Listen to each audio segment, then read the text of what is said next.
ও কি করে ঢুকলো সেটা আমরা বলতে চাচ্ছি না। আপনারা আগে আপনাদের কাছে পাস আছে, আপনাদের কাছে পাস আছে, এই হচ্ছে পাস। আরো একবার মধুকল্পিতা সেই পাসের ছবি দেখানো। এই হচ্ছে সেই পাস, এখানে নেতাজি স্টেডিয়ামের ট্যাগ রয়েছে। এই মুহূর্তে জোর জোর স্লোগান উঠছে, জোর জোর স্লোগান উঠছে।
মুখ্যমন্ত্রী এখানে আমাদের যোগ্য ক্যান্ডিডেটটা মিছিল করবো, ওখানে আমরা বসবো, তাহলে এই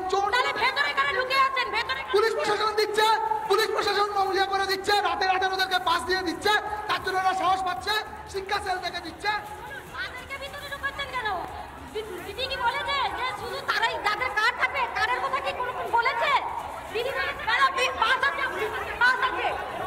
দেখুন আমরা যে যোগ্যতা প্রমাণটা দেখুন। এই মুহূর্তে পাস দেখানোর চেষ্টা করবো, এখানে পাস রয়েছে তাদের কাছে, তাও তাদের ঢুকতে দেওয়া হচ্ছে না। অভিযোগ করছেন তারা এই মুহূর্তে ছবি দেখানোর চেষ্টা করবো। চাকরিহারা শিক্ষক শিক্ষিকারা তারা এই মুহূর্তে নেতাজি ইন্ডোর স্টেডিয়ামে তুমি দেখতেই পাচ্ছ রণক্ষেত্রের চেহারা নিয়েছে। গার্ডরেল ছোড়া হচ্ছে, ইট ছোড়া হচ্ছে, বোতল ছুড়ে মারা হচ্ছে, তুমি দেখতেই পাচ্ছ। সাংঘাতিক তুলকালাম পরিস্থিতি, তুলকালাম। তারা কি বলা হচ্ছে? ওরা যখন অযোগ্য অনেক ঢুকছে আমাদের দলে। যোগ্য আমরা যোগ্য, কারণ এই নেই, পাস নেই, সব অযোগ্য বলে ঢুকছে ওদিক থেকে। যারা ভেতরে ঢুকে রয়েছে তাদের কাছে পাস নেই। আমাদের যোগ্যভাবে পাস দেওয়া হয়েছে, ওদের পাস দেওয়া হয়নি, ওরা বাইরে থেকে আসছে। এটা পুলিশ কেউ দেখছে না, যোগ্যদের পুলিশ গায়ে হাত দিচ্ছে, তার ফল কিন্তু ভুগতে হবে। তুমি দেখতেই পাচ্ছ মধুকল্পিতা চাকরি হারা শিক্ষক শিক্ষিকারা যারা আজকে বৈঠকে যোগদান করার জন্য মুখ্যমন্ত্রীর সঙ্গে কথা বলার জন্য এসেছেন, তারা অভিযোগ করছেন ভেতরে নেতাজি ইন্ডোর স্টেডিয়ামের ভেতরে যারা ঢুকে বসে রয়েছেন তাদের কাছে কোনো পাস নেই, তারা অযোগ্য এবং ঘুষ দিয়ে চাকরি পেয়েছেন এমনই অভিযোগ তাদের। আর অন্যদিকে যাদের কাছে পাস রয়েছে সেই যোগ্য চাকরিহারা শিক্ষক শিক্ষিকারা তাদেরকে ঢুকতে দেওয়া হচ্ছে না বলে অভিযোগ করছেন তারা।